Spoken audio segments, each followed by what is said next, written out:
On January 4th, 2018, Pixelated Boat tweeted, "Wow, this extract from Wolf's book is a shocking insight into Trump's mind," with a screenshot of a fake excerpt that I will read after the intro. This is the Museum of Twitter, the show where we talk about the most important tweets in the history of Twitter.com. Alright, so I wanted to add context before reading this excerpt, and I also didn't want the opening to be a minute and a half long. So Pixelated Boat tweeted this right as the book Fire and Fury by Michael Wolff was coming out. It was the first book release that had super inside insights into the Trump White House. And at the time, lots of people were tweeting out excerpts of shocking things. And so Pixelated Boat tweeted this excerpt. I'll read it. On his first night in the White House, President Trump complained that the TV in his bedroom was broken because it didn't have the Gorilla channel.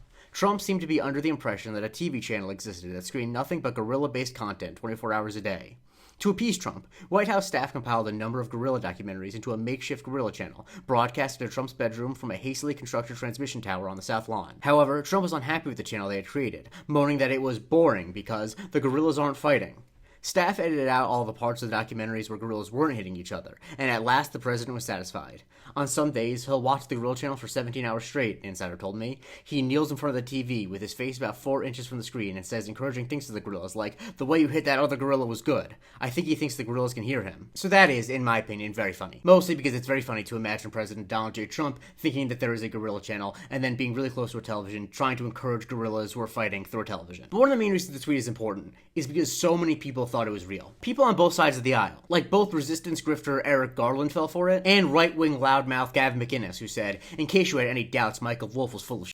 He says Trump watches gorilla fights 17 hours a day and also coaches them through the TV." And those are just a small sampling. So many people thought this was real. I would show more, but Pixelated Boat is now private on Twitter, so I can't find his quote tweets. But so many people thought that the Gorilla Channel tweet was real that Slate ran an article called, "Why did so many people believe Trump watches the Gorilla Channel?" Now, obviously, part of the reason why people fell for this is because it's well made. It's not just a hastily thrown together thing. It's not the hardest thing in the world, but Pixelated Boat took the time to format it and put it in the right font. And I think that people don't expect jokes or fake things to have a lot of effort put into them. So if something has even a modicum of effort into it, they're more likely to believe that it's real. And for his part, when Pixelated Boat was interviewed for that Slate article, he said, "I'm not sure this has anything about the state of society. I think it's just that people assess what they're reading in the context it's presented in. So some people won't realize they're looking at a joke unless you explicitly say this is a joke." And I do think that that is probably a majority of it. One of the problems with Twitter is that it does flatten everything, because it is both the place where you get serious news and you get jokes and you get sports takes. And so nothing on Twitter has an inherent context. And especially if you're willing to get news from completely random sources,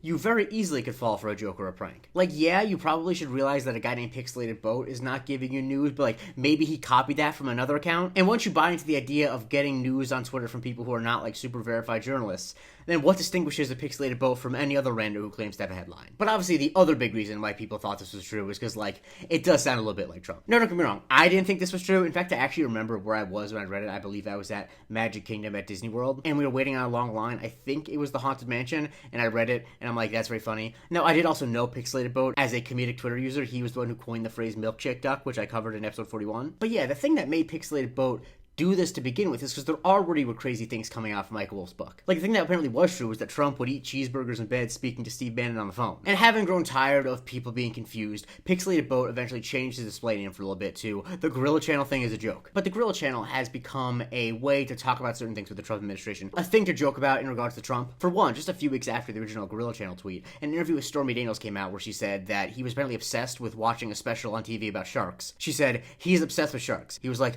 I donate to all these charities, and I would never donate to any charity that helps sharks. I hope all the sharks die." Which led people like Clue Haywood to say the Gorilla Channel is real just with sharks. And a thing that previously came out that I honestly thought of when the Gorilla Channel thing happened, because I have a broken brain and I remember this, that Ben Collins, who's now the CEO of The Onion, pointed out, was that it had been previously reported that Trump loved watching the movie Bloodsport, the Jean-Claude Van Damme movie where he fights in the legendary tournament, the Kumite. But apparently he asked for it to be recut and fast-forwarded, so it's only the fighting bits. Now, I don't know if you've seen the Jean-Claude Van Damme film Bloodsport, but it's not super heavy on plot. It's not like he's cutting out the exposition to, a heady sci-fi movie that's 3 hours long. He's cutting out the exposition about a movie about a guy who deserts the army in order to fight in a tournament in the walled city of Kowloon. Like, I actually just can't imagine having so little patience that you need to fast forward any part of Bloodsport. Okay, maybe the stuff where Forrest Whitaker and the other guy go to Hong Kong to try to find Frank Dukes, but like, that's it. And like I said, over the years, as new things about Trump have trickled out, people have compared it to the Gorilla Channel. Like in March of that year, Josh Dawsey tweeted, "Trump aide tells me he frequently mentions in meetings about the Japanese dropping bowling balls on cars. No one knows exactly where he got the story from," which led the great Jamel Bowie to say, "The Gorilla Channel joke was basically just a step removed from the truth." And in some reporting that was done after Trump left the White House the first time, Michael Paulson writes, "Paragraph I did not expect to read this morning. Mr. Trump handlers designated an unnamed White House official known as the Music Man to play him his favorite show tunes, including Memory from Cats, to pull him from the brink of rage," which led the author, Seamus O'Reilly, to say, "This is objectively funnier than the fake Gorilla Channel thing." And I do agree that it is funnier, because one of the funniest things about Trump, and the things that makes like the least sense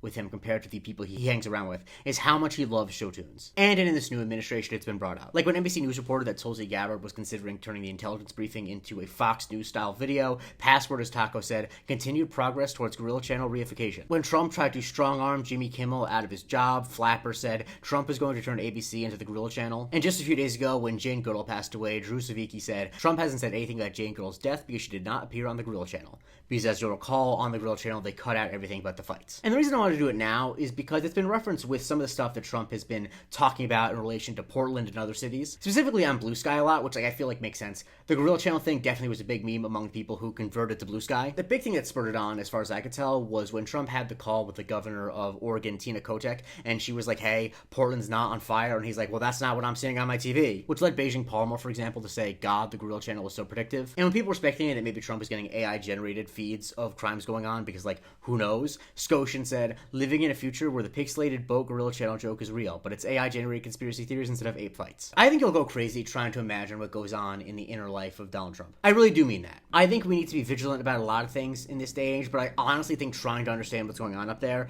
is both futile and will turn you into Tom Waits' Renfield from Francis Ford Coppola's Bram Stoker's Dracula. So the thing I do want to end on is the idea that like the Gorilla Channel would actually be a good idea. And I'm not the only person to say this. For one, the great Spencer Hall said, "Can we make the Gorilla Channel a real thing?" And the official account for Netflix joked, "Please stop calling our customer service hotline to ask if we have the Gorilla Channel." Don't get me wrong, I think it might be asking too much for just gorilla fights. But there definitely are times where if I'm just hanging out, or maybe hanging out with a couple other people, and like we have like music on, just in the background, just having some videos of gorillas. Or maybe it can be a thing that's on in the background at a bar that doesn't want to play sports. We shouldn't waste a good idea just because it came from a joke tweet. Follow me for a new tweet every day, and if you like the show, please consider joining my Patreon, patreon.com/museum of Twitter. You get a weekly bonus episode called the Museum of Not Twitter, and I have a Discord where not only do we hang out, we also vote and what we cover on Subscriber Sundays.